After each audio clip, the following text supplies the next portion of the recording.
कैसे हैं आप लोग। आज मैं फिर आपके लिए मैंने MCQs इकट्ठे किए हैं 5 और वही new England Journal of medicine में से।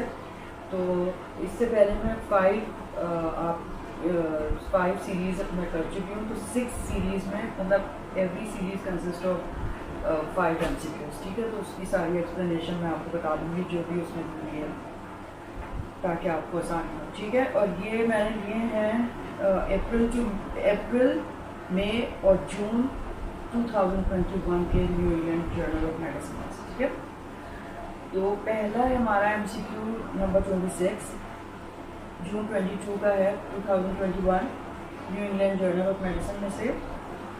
सवाल उन्होंने पूछा, which one of the following treatment approaches is most appropriate for a patient with newly diagnosed HIV infection who recently began antiretroviral therapy and develops tuberculosis-related immune reconstitution, inflammatory syndrome with mild symptoms. Mild symptoms हैं उसको tuberculosis के, और antiretroviral therapy उसने पहले से शुरू की हुई है HIV के लिए। तो अब कौन सी अप्रोच जो है ट्रीटमेंट वो सबसे अप्रोप्रिएट होगी इस कंडीशन में, ठीक है। तो पहला उन्होंने ऑप्शन दिया है, begin treatment for tuberculosis and continue antiretroviral therapy. B has stopped antiretroviral therapy and start prednisone. C had discontinue antiretroviral therapy and begin treatment for tuberculosis. D had continue antiretroviral therapy until CD4 count exceeds 200 cells per millimeter cube, then begin treatment for tuberculosis. E had continue antiretroviral therapy and start prednisone. क्या करें? मतलब HIV की treatment वो ले रहा है patient और उसको tuberculosis related immune constitution inflammatory syndrome हो गया माइल्ड सिम्टम्स के साथ। तो आपने क्या करना है, जाहिर है हमने क्या करना होगा। करेक्ट ऑप्शन इसका ए ही है कि begin treatment for tuberculosis and continue antiretroviral therapy. कुछ भी नहीं करना आपने, ना उसको रोकना है और सीधा सीधा आपने ट्यूबरक्लोसिस की ट्रीटमेंट शुरू कर देनी है। की लर्निंग पॉइंट इसमें ये बताया कि immune reconstitution inflammatory syndrome in the setting of HIV and tuberculosis co-infection should be treated with antiretroviral therapy and anti-tuberculous treatment, ठीक है। तो इसमें आपको कुछ रोकने की जरूरत नहीं। अच्छा, मैं आपसे भूल गई ये कहना कि आप लोग तो मुझे बिल्कुल भी कोई कमेंट ही आपको नहीं लिखा। एक इसमें मुझे लिखा था बस लास्ट वाले का, आपने मुझे कमेंट नहीं लिखा। दूसरे मेरे चैनल को अगर आपको अच्छा लग रहा है, कुछ हेल्प हो रही है आपको, तो प्लीज़ आप उसको सब्सक्राइब कर लीजिए। लोगों से कहिए, मतलब साल हो गया मुझे इतने कम मेरे सब्सक्राइबर्स हैं, तो वो आप प्लीज़ कमेंट भी करें, सब्सक्राइब भी कर लें और ज़रूर मुझे कमेंट किया करें ना, मुझे पढ़ के इतनी खुशी होती है। अब डिटेल फीडबैक इन्होंने देखिए क्या दिया है कि इम्यून रिकंस्टिट्यूशन इन्फ्लेमेटरी सिंड्रोम यानी IRIS occurs in 7% to 30% of the patient with HIV who are antiretroviral responders, यानी कि ट्रीटमेंट ले रहे हैं उसमें 30 to 70% एंटीरिट्रोवायरल जो रिस्पॉन्ड कर रहे होते हैं इस ट्रीटमेंट को, उनमें ये चांस होता है कि उनको हो जाएगी tuberculosis. Now patient with co-infected with tuberculosis may develop worsening fever, pulmonary opacities and thoracic lymphadenopathy. Ideally, patients with known tuberculosis and a CD4 count less than 50 cells per millimeter cube should begin therapy for tuberculosis 2 weeks before initiating antiretroviral therapy. अगर पहले ही से आपने देख लिया CD4 count उनकी less than 50 sales है, तो उनको तो 2 weeks बिफोर ही आपको ट्यूबरक्लोसिस की ट्रीटमेंट शुरू कर देनी चाहिए एंटीरिट्रोवायरल थेरेपी से। The goal of this sequence initiation of medication is to decrease mycobacterial burden and lessen the probability and severity of immune reconstitution inflammatory syndrome. Okay? If the patient does develop IRIS and symptoms are mild, as this patient, antiretroviral therapy should be continued and tuberculosis treatment should be started. Patient with more symptoms should receive glucocorticoid treatment, for example with prednisone, to reduce inflammation once other potential diagnoses are excluded. Antiretroviral are generally continued in this setting as well, ठीक है। तो वो continue करते हैं क्योंकि इस वाले scenario में आपको कहा है कि माइल्ड सिम्टम्स हो रहे हैं उसको। अगर मेजर सिम्टम्स हो रहे हैं, सीवियर सिम्टम्स हो रहे हैं, तो एंटी रिट्रोवायरल थेरेपी आप कंटिन्यू करेंगे, उसके साथ एंटी ट्यूबरकुलोसिस ट्रीटमेंट देंगे और साथ में उसके प्रेडिसोन भी देंगे। ठीक है, ये हमारा होगा। अब जो है MCQ नेक्स्ट है 27। रेफरेंस मैंने New England Journal of Medicine June 1, 2021 से लिया है। Which one of the following strategies is most appropriate for pre-operative management of a hemodynamically stable 63-year-old woman who has a 2-year history of stable angina with 30 minutes of brisk walking, who underwent exercise single photon emission computed tomograph nuclear stress testing 18 months ago that revealed a small area of mild reversibility in the anterior wall, whose current medications include aspirin, a statin and a beta blocker, and who is undergoing intermediate risk non-cardiac surgery। अब ये ना एक बड़ा अच्छा सा मैंने scenario बना के दिया आपको, बहुत ही हेल्पफुल है आपके लिए ना, कि मतलब पेशेंट इन्होंने बताया है कि 63-year-old वुमेन है, 2 ईयर की हिस्ट्री है, उसको स्टेबल एंजाइना है, 30 मिनट्स बाद अगर वो ब्रिस्क वॉकिंग कर रही हो तो कुछ वो होता है, उसका single photon emission CT nuclear stress testing 18 months ago हुआ था, जिसमें small area of mild reversibility in the anterior wall था। मेडिकली उसको डॉक्टर ने सेट किया हुआ है और कहा कि उसी से वो कंट्रोल होगी। एस्पिरिन दे रहे हैं उसको, स्टैटिन दे रहे हैं, बीटा ब्लॉकर दे रहे हैं। अब उसको एक intermediate risk non cardiac surgery उसकी हो रही है, तो आप क्या करेंगे? ठीक है, Which of the following strategies is most appropriate for this pre-operative management? और हीमोडायनेमिकली स्टेबल है वो पेशेंट, सही है। अब एक ऑप्शन उसमें है perform cardiac catheterization and percutaneous coronary intervention for any significant lesion, pre operative यानी आप ये करेंगे उसके साथ, या फिर परफॉर्म एन एकोकार्डियोग्राम, सी है perform a nuclear stress test, D. Perform an exercise treadmill test without imaging. E. No further evaluation is required. Proceed to surgery. अब इसमें आप क्या करेंगे?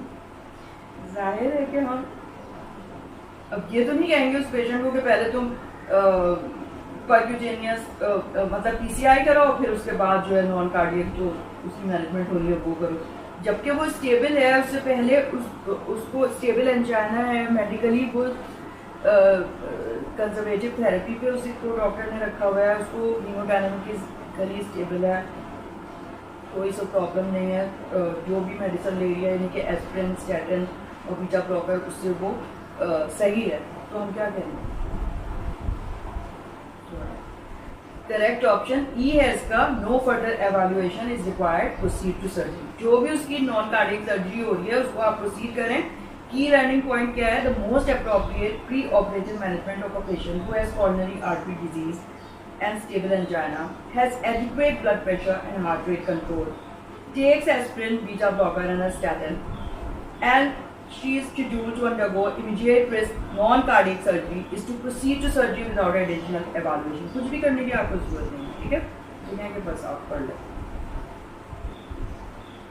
कार्डियक कैथेटराइजेशन, ए जो है percutaneous coronary intervention group stable है, haemodynamically stable है, कोई उसको प्रॉब्लम नहीं हो रही, वो भी नहीं करेंगे। परफॉर्म एन इकोकार्डियोग्राम जरूरत नहीं है, न्यूक्लियर स्ट्रेस टेस्ट बिल्कुल भी नहीं, perform an exercise treadmill test उसका पहले से ही जो आपने किया हुआ था 18 मंथ्स बैक उस पेशेंट का, single photon emission CT nuclear stress testing, तो उसमें एरिया ऑफ माइल्ड रिवर्सिबिलिटी था इंफीरियर वॉल में, और उसको डॉक्टर ने उसी को डिसाइड कर लिया था कि इसको मेडिकल ट्रीटमेंट में रखना है। तो आपने फर्दर इवैल्यूएशन कोई नहीं इसमें रिक्वायर्ड है, प्रोसीड टू सर्जरी, ठीक है। अब नेक्स्ट है हमारा MCQ 28, रेफरेंस मैंने New England Journal of medicine में से लिया है, May 11, 2021 का है। Which one of the following tests should be done initially in a patient with cirrhosis who presents with abdominal pain, ascites, elevated liver aminotransferases, intravascular volume depletion, renal impairment, blood urea nitrogen 40 mg per deciliter, reference range 10 to 20, serum creatinine 3.8 बढ़ा हुआ है उसका, 0.8 to 1.3 is normal, and fatigue without evidence of gastrointestinal bleeding। मतलब एक patient है जिसको क्या test आप उसका कराएंगे, इनिशियल टेस्ट जो सिरोसिस है उसको, और एसाइटिस और एब्डोमिनल पेन के साथ आया है, लिवर एंजाइम्स के बढ़े हुए हैं, इंट्रावेस्कुलर वॉल्यूम डिप्लीट हुआ हुआ है, रीनल इम्पेयरमेंट है, मतलब 40 मिलीग्राम उसका BUN हुआ हुआ है, और सीरम क्रिएटिन 3.8 है, ठीक है। फटीग हो रही है और कोई गैस्ट्रोइंटेस्टिनल ब्लीड का हिस्ट्री भी नहीं है, और कोई मेलिना वगैरह उसको नहीं हो रहा है, ना उसको मेटास्टेसिस हो रहा है, ठीक है, सिर्फ एब्डोमिनल पेन हो रहा है।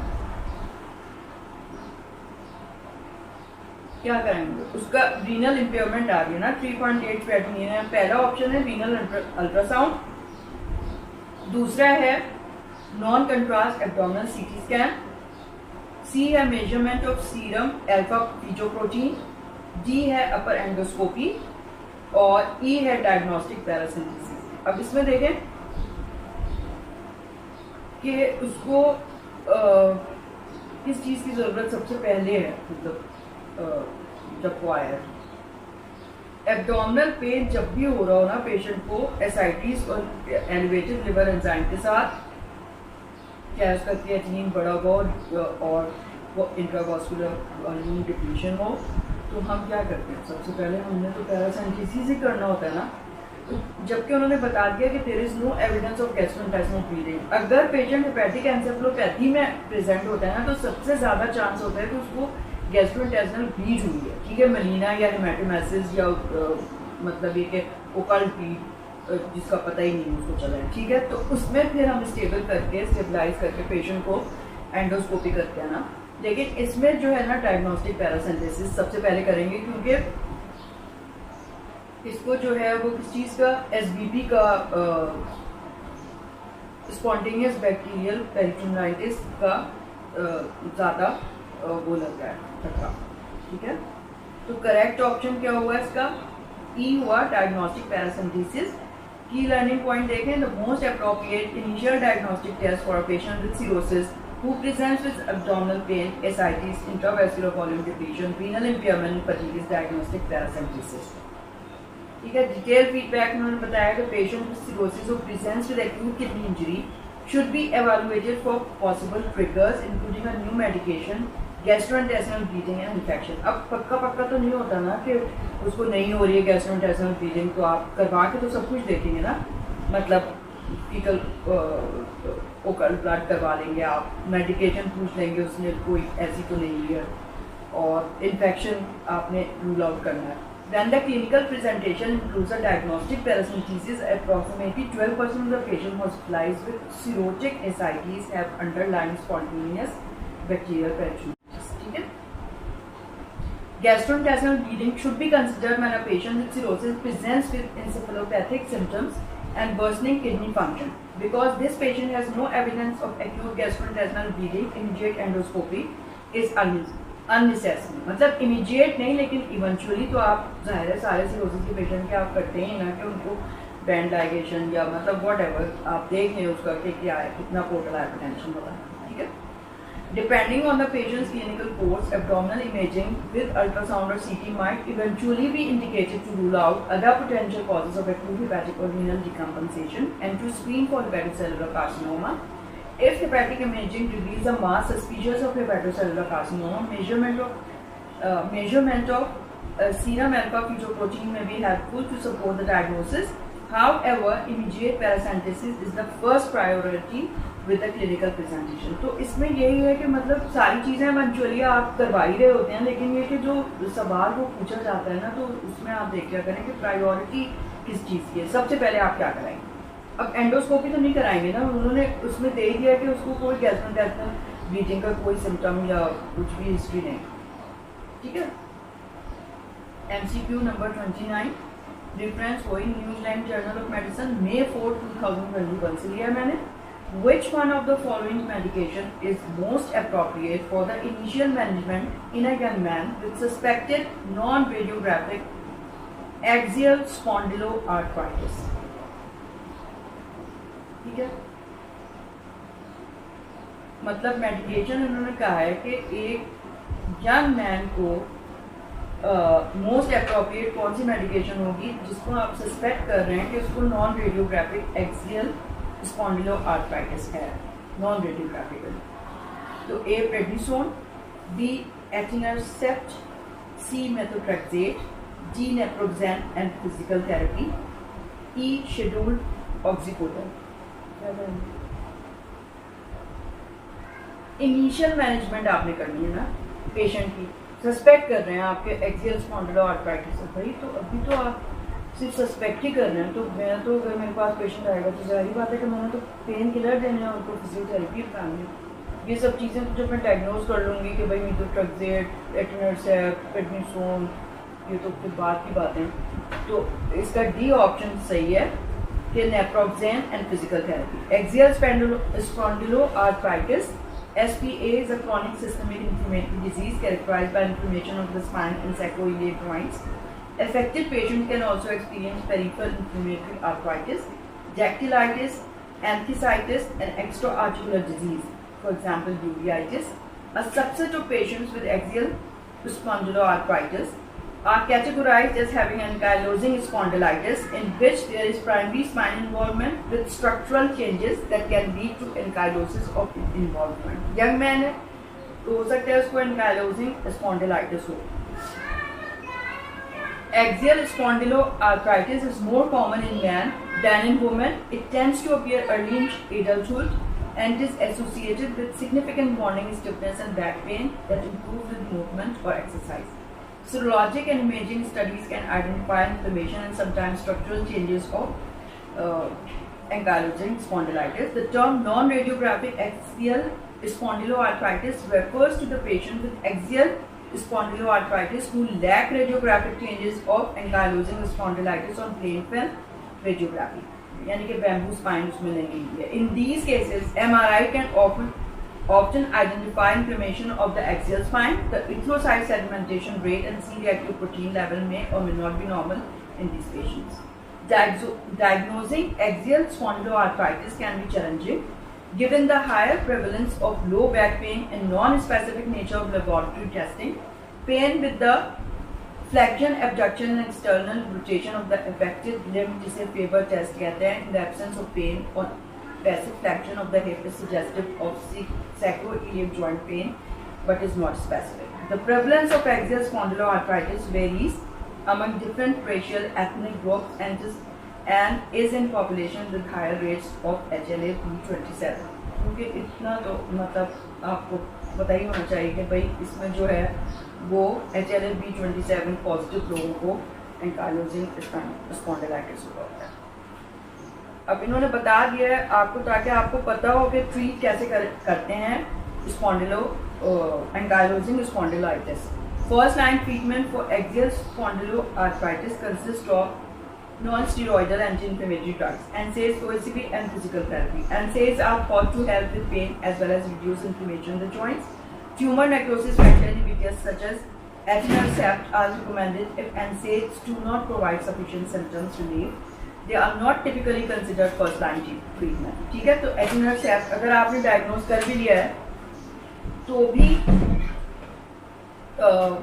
फर्स्ट लाइन नहीं होता, एनसेड ही फर्स्ट लाइन ट्रीटमेंट होता है। अगर उससे फेलियर हो जाए, कोई पेन में इफाका नहीं हो तो फिर आप ट्यूमर नेक्रोसिस फैक्टर इनहिबिटर देते हैं। Methotrexate has no role in treating axial features of spondyloarthritis. It may be beneficial for patients who have peripheral non-axial manifestation of spondyloarthritis. The use of systemic glucocorticoids for axial spondyloarthritis is not supported by clinical trials, and chronic use of systemic glucocorticoids carries a high risk for adverse effects. Glucocorticoid injections to the sacroiliac joint can be used to treat localized inflammation, but are insufficient to treat other sites of disease. ठीक है, तो prednisone तो बिल्कुल भी recommended नहीं है। There is no role of scheduled opioid-based therapy for a patient with inflammatory back pain. Treatment should be aimed at alleviating the chronic inflammatory disease, not just masking the symptoms. ठीक है, मतलब एनसेड भी अगर हम दे रहे हैं तो वो एंटी इन्फ्लेमेटरी है, पेन उससे रिड्यूस हो रहा है, लेकिन आप ये किस लिए देंगे ऑपियोइड बेस्ड थेरेपी? मास्क तो नहीं करना ना अपने सिम्टम्स को।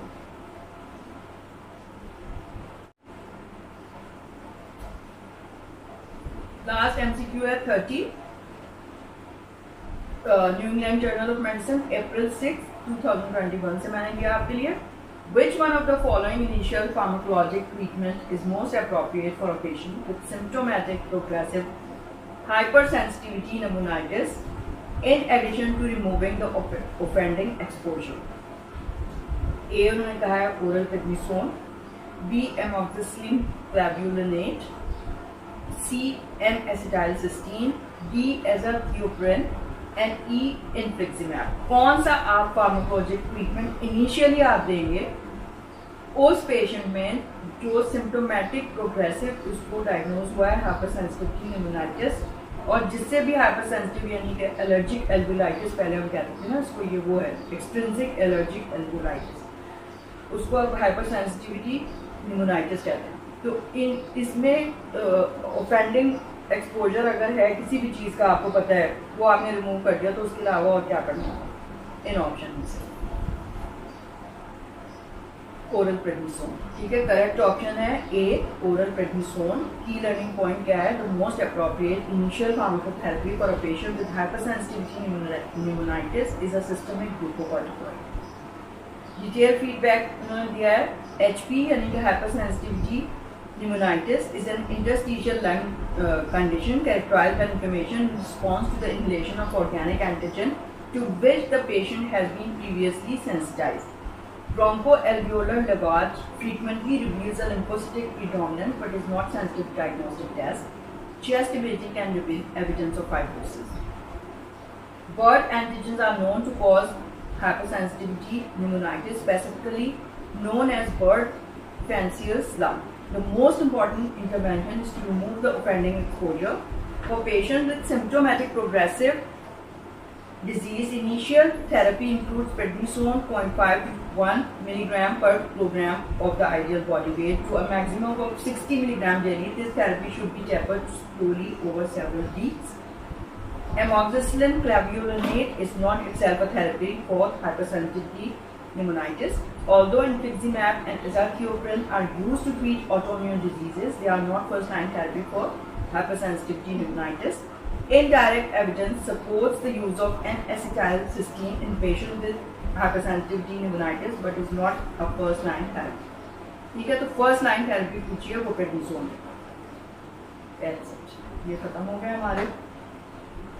प्लीज़ मुझे ज़रूर लिखें आप, मैं काफ़ी मेहनत करती हूँ इसके लिए और मुझे मज़ा भी बहुत आता है। मैं पढ़ती हूँ रोज़ाना, मेरे पास मतलब ये अपडेट आ रहे होते हैं new England Journal of medicine के। तो महीने में एक जो है ना वो क्वेश्चन ऑफ द वीक होता है इनका रेजिडेंट ब्रीफिंग में, तो वो बहुत अच्छा होता है।